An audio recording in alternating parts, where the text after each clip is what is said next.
বিএনপির ভাইদেরকে একটা কথা বলি, আপনারা হয়তো অনেকে জানেনও না।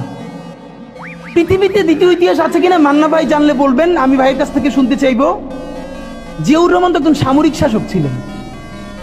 একজন সামরিক শাসক সামরিক ফরমান জারি করে দেশে গণতন্ত্র ফিরেইছে, পৃথিবীতে এই নজির নাই যেটা জিয়াউর রহমান করছেন। আপনারা কি জানেন এই যে জিয়াউর রহমান গণতন্ত্র ফিরাইলেন, যার মাধ্যমে আওয়ামী লীগও রাজনীতি করার সুযোগ পাইল বাকশালের পর?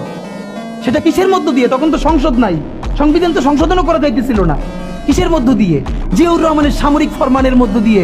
পৃথিবীর একমাত্র একজন সামরিক শাসক যিনি ফিল করলেন না সামরিক পন্থা দিয়ে করা যাবে না, গণতন্ত্রে ফিরতে হবে। এবং দেখেন হাসিনারে এবং আওয়ামী লীগের চরিত্রটাই হলো এইরকম, এর যে একটু ভালোবাসে তারই সে হত্যা করে। শহীদ প্রেসিডেন্ট জিয়াউর রহমান শেখ হাসিনাকে দেশে আসার অনুমতি দিছিলেন, সুযোগ দিছিলেন এবং বলছে থাক সবাই রাজনীতি করুক। আসার 1 মাসের মধ্যে জিয়াউর রহমান শহীদ হয়ে গেছে, 13 দিনের মধ্যে।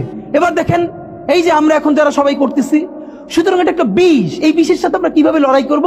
জাতীয় ঐক্যমত্য তৈরি করতে হবে।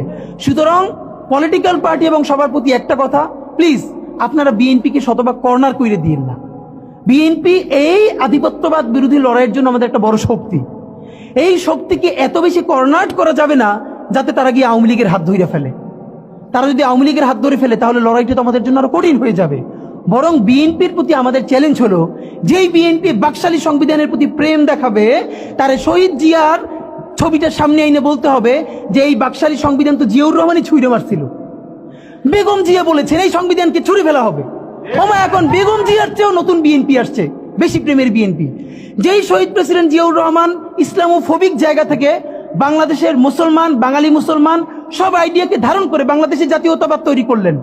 এখন একটা নতুন বিএনপি গজাচ্ছে, কেউ চেষ্টা করতেছে পুরো বিএনপিটাকে একটা ইসলামোফোবিক বিএনপি করা। এ কি ভাই? ইসলামোফোবিক বিএনপি সে কোথায় যাবে? সে কি দিল্লি যাইতে চায়? আমাকে আমাদের বিএনপির এক আপা টকশোতে বলল, তিনি লজ্জায় মরে যান। একটা মেয়ে কিভাবে এরকম একজনের বাসার সামনে বকাঝকা করতে পারে? তার মেয়ের সামনে তিনি এখনো যদি ধমক দেন, মেয়ে কান্না করে ফেলবে। আর তার মেয়ের বয়সী মেয়েরা রাস্তায় এসে তারপর এরকম গালিগালাজ করতেছে একজন বয়োবৃদ্ধ মানুষকে। মানে মনে চায় কি, মাঝে মধ্যে মনে চায় আপনি কিছু বলবেন না, চক্ষু বন্ধ করে থাকবেন। মানে আমি উঠে বলবো করে যে আপনার এই মেয়ে ঠিকই তো আছে, ও তো জুলাইতে রাস্তায় নামে নাই। যেই মেয়ে গালিগালাজ করে ও তো জুলাইতে নামে ওর ঘর সংসার হারানোর পালা হয়েছে। একটা মেয়ের স্টেটমেন্ট দেখছেন, একটা মেয়ে বলতেছে যে আমি তো ইন্টার ফেল, টাইনে টুইনে পাস করছি, আমি কোটা মোটা দিয়ে কি করব? কি ভীষণ সত্য উচ্চারণ। বলতেছে এই কোটা দিয়ে আমি কি করব? আমি তো টাইনে টুইনে ইন্টার পাস করছি, আমি ফেল করছি, আমার কয়দিন পর বিয়ে হয়ে যাবে।